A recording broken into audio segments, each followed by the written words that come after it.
Democratic presidential nominee Joe Biden declared President Donald Trump unfit for the presidency today, delivering an impassioned reaction to a report that Trump, who never served in uniform, allegedly mocked American war dead. Democratic presidential candidate former Vice President Joe Biden speaks in Wilmington, Delaware. Source: Associated Press. The president and his allies have dismissed the report in The Atlantic as false. The allegations, sourced anonymously, describe multiple offensive comments by the president toward fallen and captured U.S. service members, including calling World War I dead at an American military cemetery in France losers and suckers in 2018. The reported comments, many of which were confirmed independently by the Associated Press, are shining a fresh light on Trump's previous public disparagement of American troops and military families. That opens a new political vulnerability for the president less than 2 months from Election Day. Voice cracking, Biden told reporters that in your gut Trump's comments, if true, are deplorable. I've just never been as disappointed, in my whole career, with a leader that I've worked with, president or otherwise, Biden added.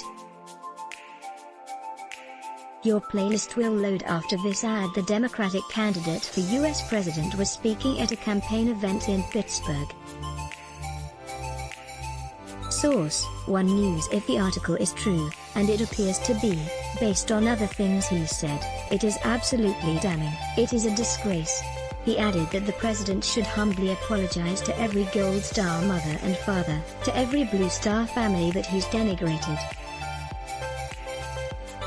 Who the heck does he think he is? Trump, in the Oval Office, said no apology was necessary, because it was a fake story.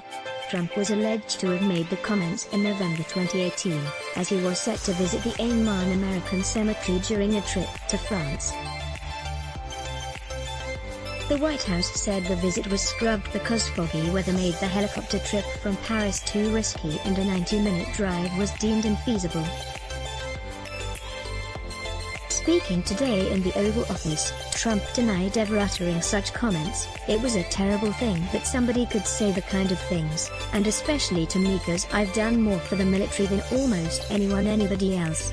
Later, in a press briefing, Trump suggested the source of the story was his former chief of staff, retired Marine Gen. John Kelly. It could have been a guy like John Kelly, Trump told reporters, saying his former top aide was unable to handle the pressure of this job. Biden's critique was personal. The former vice president often speaks about his pride for his late son Bo's service in the Delaware Army National Guard. As he spoke, Biden grew angry, raising his voice to rebut Trump's alleged comments that Marines who died in battle were suckers for getting killed. When my son was an assistant U.S. attorney and he volunteered to go to Kosovo when the war was going on, as a civilian, he wasn't a sucker, Biden declared. When my son volunteered to join the United States military as the Attorney General, he went to Iraq for a year, won the Bronze Star and other commendations. He wasn't a sucker. Beau Biden died of cancer in 2015. Returning to Washington from a visit to Pennsylvania, Trump told reporters that the Atlantic report was a disgraceful situation by a terrible magazine. I would be willing to swear on anything that I never said that about our fallen heroes, Trump told the reporters, gathered on the tarmac in the dark. Donald Trump denies report he disparaged U.S. war dead as losers and suckers. There is nobody that respects them more. No animal, nobody. What animal would say such a thing? Biden has framed the election from the start as a referendum on Trump's character. His allies quickly seized on the reported comments in hopes they could drive a wedge between military families and veterans and Trump. They also believe the issue could help win over disaffected Republican voters who are fed up with Trump's constant controversies. In particular, Biden's team believes his well-documented experience, both personally and politically, with military issues could help him make inroads with a population that broadly supported Trump in the 2016 election and could help sway the election this year in a number of close swing states. Biden himself has not served in the military. military families were broadly supportive of Trump in the 2016 election. An Pew Research Center survey of veterans conducted in June 2019 found overall that veterans were more supportive of Trump than the general public, and that roughly 60% of the veterans polled identified as Republicans. On a call with reporters hosted by the Biden campaign today, Illinois Senator Tammy Duckworth lambasted Trump for belittling the sacrifices of those who have shown more bravery than he's capable of. Duckworth, a retired Army National Guard lieutenant colonel who lost both of her legs in the Iraq War, has been a prominent critic of Trump's handling of military issues, knocking Trump for allegedly inventing an injury to avoid serving in the Vietnam War. Duckworth said she'd take my wheelchair and my titanium legs over Donald Trump's supposed bone spurs any day. Khizr Khan, the Gold Star father who drew national attention after criticizing Trump during the 2016 Democratic National Convention, joined Duckworth on the call and said Trump's life is a testament to selfishness. Words we say are windows into our souls.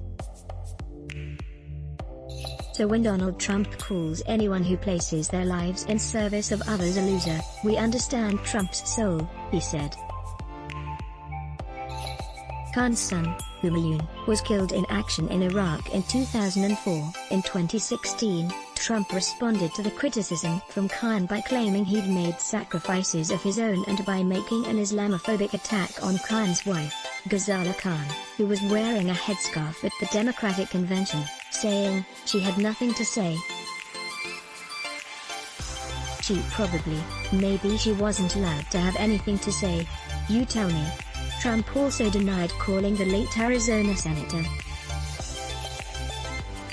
John McCain, a decorated Navy officer who was a prisoner of war in Vietnam, a loser after his August 2018 death. Trump acknowledged Thursday he was never a fan of McCain and disagreed with him, but said he still respected him and approved everything to do with his first-class AAA funeral without hesitation because I felt he deserved it. In 2015, shortly after launching his presidential candidacy, Trump publicly blasted McCain, saying, "He's not a war hero."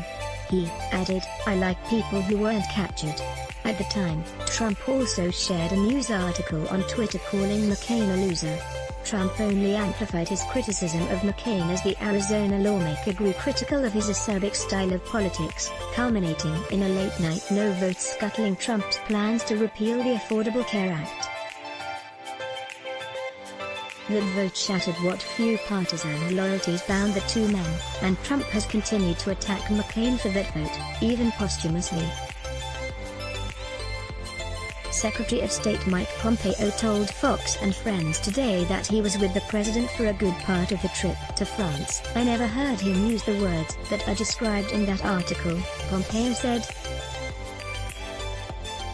Asked today about the possibility of seeing Trump when they will both be in Shanksville, Pennsylvania, for the anniversary of the September 11th terrorist attacks next week, Biden said, "I didn't know he was going until after I announced on my own. Of course. Let's block ads. Why?" Show your love for him. Click the link in description. Thanks for watching.